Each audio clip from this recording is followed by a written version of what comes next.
Hello everyone, welcome to my channel. आज मैं explain करने वाली हूँ them po heart that escapes a beat का एपिसोड नंबर 3। तो चलिए शुरू करते हैं और देखते हैं कि इस एपिसोड में क्या क्या हुआ।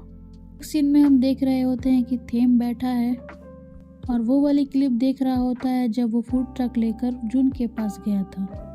तभी उसको जुन का कॉल आता है। जुन कहता है, थेम मुझे पता चल गया है कि तुम्हारी कौन मदद कर रहा है। तुम्हें क्या लगता है वो इंटरव्यू क्लिप मुझे बेवकूफ़ बना सकती है? थेम यहाँ पूरी तरह से शॉक में आ जाता है। जुन कहता है कि मेरे वर्क एक्सपीरियंस से सारे मेंबर्स के इंटरव्यू की क्लिप काफ़ी क्लोज है। मेरा बस 2 मिनट का है और तुम्हारा सिर्फ 1। मुझे लगता है तुमने इंटरव्यू पूरा नहीं दिया है। यहाँ जुन कहता है, लेकिन आप दोनों ने उसके बाद और भी कुछ बातें की होंगी। थेम कहता है, जुन हमने कोई बातें नहीं की। इसके अलावा मुझे भी मालूम चला है कि 2 फाइलें गायब हैं। थेम यहाँ पे जुन को कन्विंस करने की कोशिश करता है पर जुन नहीं मानता। तो थेम पूछता है, तुम अभी कहाँ हो? सेट पर हो क्या? जुन कहता है कि मैं सेट पर नहीं हूँ और वो फ़ोन काट देता है। यहाँ पर थेम पो को कॉल करने की कोशिश करता है पर देखता है कि पो का नंबर तो उसके मोबाइल में सेव ही नहीं है। नेक्स्ट सीन में हम देखते हैं कि पो जुन से कहता है, चलो बात करते हैं। जुन कहता है, हाँ क्यों नहीं। जुन कहता है, तुमने थेम से ऐसा क्या बोला कि वो कोरिया जाने से मना कर रहा है? वो कहता है, वो शुरू से कोरिया नहीं जाना चाहता था। जुन कहता है, बात वो नहीं कि वो जाना चाहता है कि नहीं, बात है कि उसे जाना ही होगा। वो कहता है, क्यों? ताकि तुम एक एक्टर बन जाओ। वो यहाँ पे कहता है कि अगर ग्रुप कंटिन्यू हुआ तो ये तुम्हारे लिए ही बेटर होगा, ज़्यादा लोग तुमको जानेंगे। यहाँ जुन कहता है, यह मेरे एक्टर बनने की चाहत के बारे में नहीं है, बल्कि ये तो थेम के बारे में है, क्योंकि अगर वो नहीं जाता है तो मार्स उसे डिस्ट्रॉय कर देगा। थेम यहाँ पे शॉक में आ जाता है।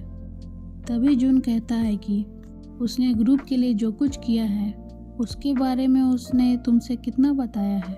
क्या उसने ये बताया है कि उसने कंपनी के साथ कौन सा कॉन्ट्रैक्ट साइन किया है? जुन कहता है, जब थेम की नई सिंगल सॉन्ग आई थी तो बहुत लोगों को ये बात मालूम नहीं था, लेकिन मुझे मालूम था कि ग्रुप का कर्ज चुकाने के लिए उन्होंने उससे जो कॉन्ट्रैक्ट करवाए उनसे उसे हर तरह से नुकसान हुआ। यहाँ जुन फिर कहता है कि उसे 4 लोगों को होते हुए अपना जीवन व्यतीत करना पड़ा। तुम्हें पता है, जब मुझे मालूम चला कि उसे कोरिया से ऑफर आया है तो मैं बहुत ज़्यादा खुश हुआ, क्योंकि अब उसे दूसरों को ढूंढना नहीं पड़ेगा। लेकिन अब क्या? तुमने उसे ऐसा क्या बोला कि वो वापस आ गया है? वह दूसरों के लिए ऐसा करने के लिए क्यों राजी हो गया है? कभी कभी उसे अपने लिए सेल्फिश होना भी सीख लेना चाहिए। कोरिया जाने से उसकी लाइफ सेट हो सकती थी। ये सब सुनकर पो मुस्कुराने लगता है। जुन कहता है, तुम हंस क्यों रहे हो? क्या तुम नौकरी से निकाले जाने से इतना डर गए हो कि अब तुम्हारा दिमाग ही काम नहीं कर रहा है? वो कहता है, नहीं, मुझे अभी अभी समझ में आया कि थेम ने ऐसा क्यों कहा था कि तुम बहुत इम्पोर्टेंट हो, क्योंकि रियली में तुम उससे बहुत ज़्यादा प्यार करते हो। जुन कहता है, क्या? तभी पो कहता है, तुमने जो कुछ कहा है इससे ये पता चलता है कि तुम चाहते हो कि उसका भविष्य अच्छा हो, है ना? जुन कहता है, तुम्हें लगता है मैं उसकी केयर करता हूँ? और कहता है, तुम ये सब चीज़ का खिलवाड़ करना बंद करो और उसे जल्दी से कोरिया भेजो, नहीं तो हम में से कोई भी नहीं बच पाएगा। तभी पो कहता है कि तुमने कहा था ना कि थेम थोड़ा सेल्फिश बने। मुझे लगता है कि अब वो जो कर रहा है वो सही में सेल्फिश है। जुन कहता है, ये तुम कैसे कह सकते हो कि ये सेल्फिश है? वो कहता है, थेम यह काम अपने लिए कर रहा है। वह ग्रुप को अपनी तरफ ले जोड़ रहा है क्योंकि वो खुद को दोषी ना महसूस करे और वो लीडर का रोल प्ले करे जो वो पहले करने में असफल था। अब वो वही कर रहा है जो वो करना चाहता है, यानी वो एक ग्रुप में रहना चाहता है। वो यहाँ पे जुन से कहता है कि तुम चाहते थे ना कि तुम्हारा दोस्त यहाँ पे सेल्फिश हो, तो क्या तुम उसका सपोर्ट नहीं करोगे? तभी जुन पो को देखता है। मिक उसे कॉल करता है और पूछता है, क्या तुमने जासूस को पकड़ लिया है?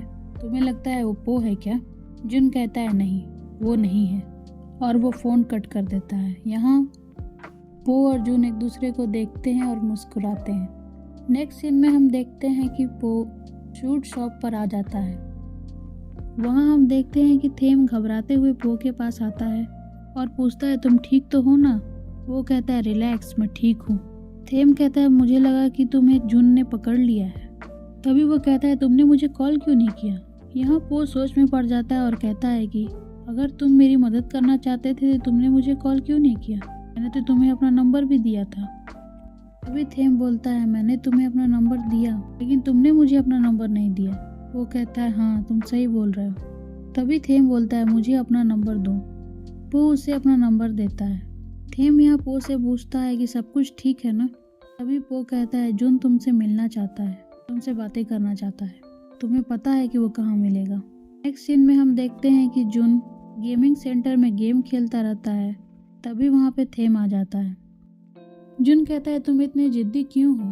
तो थेम कहता है कि तुमने मुझसे झूठ क्यों बोला कि तुम उस मूवी में मेन लीड हो, जबकि तुम्हें पता है कि मूवी रिलीज होने पर मुझे पता चल ही जाता। जुन कहता है अगर मैं तुमसे झूठ नहीं बोलता तो क्या तुम कोरिया जाने के लिए मान जाते।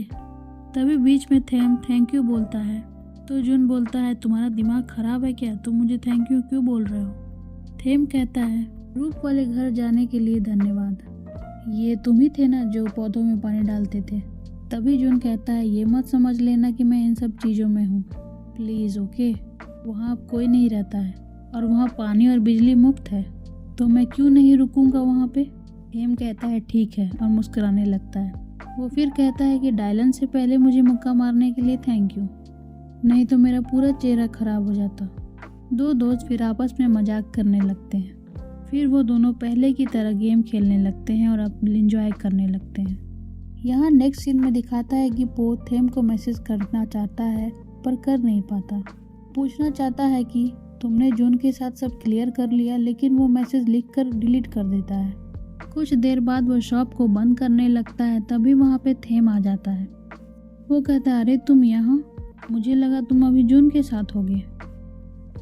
थेम कहता है कि हमने सारी बातें साफ कर ली हैं और हम फिर से दोस्त बन गए हैं, लेकिन अब मेरे पास एक दूसरी प्रॉब्लम आ गई है। वो पूछता है क्या हुआ। थेम बोलता है मेरे पास तुम्हारा नंबर नहीं है। वो कहता है क्या। फिर पास्ट सीन में दिखाता है कि जब थेम पो को कॉल करने वाला होता है तो वो देखता है कि उसने तो पो का नंबर सेव ही नहीं किया था। वो दौड़ता हुआ पो के पास आ जाता है और कहता है तुमने मुझे दे दिया था लेकिन मैंने सेव नहीं किया, मैं भूल गया था। यहाँ पो बहुत हैरान हो जाता है और एक हल्की सी स्माइल देकर कहता है कि अपना फ़ोन मुझे दो, मैं फिर से टाइप कर देता हूँ। तभी थेम कहता है कि ठीक है, पर मुझे डर है कि मैं इसे फिर से सेव नहीं कर पाऊँगा। वो कहता है तो कहता है तुम मुझे अपना नंबर बताओ, मैं हर अंक को याद कर लूँगा, मैं इसे भूलना नहीं चाहता हूँ। यहाँ पो थेम की तरफ देखता है और उसे नंबर बताने लगता है। थेम भी उसके पीछे पीछे नंबर को दोहराने लगता है और याद करने लगता है। कई बार ऐसे नंबर दोहराने के बाद थेम को वो नंबर याद आ जाता है। ऐसा लगता है मानो वो नंबर कभी भूलना ही ना चाहता हो। यहाँ एक बहुत ही क्यूट सा मोमेंट क्रिएट होता है। दोनों थेम पो एक दूसरे को बस देखते रहते हैं। और इसी के साथ ये एपिसोड यहीं पे कंप्लीट होता है। फ्रेंड्स, अगर आपको मेरी ये वीडियो अच्छी लगी हो तो कमेंट करके ज़रूर बताइएगा। And please like, share and subscribe to my channel. Thank you for watching.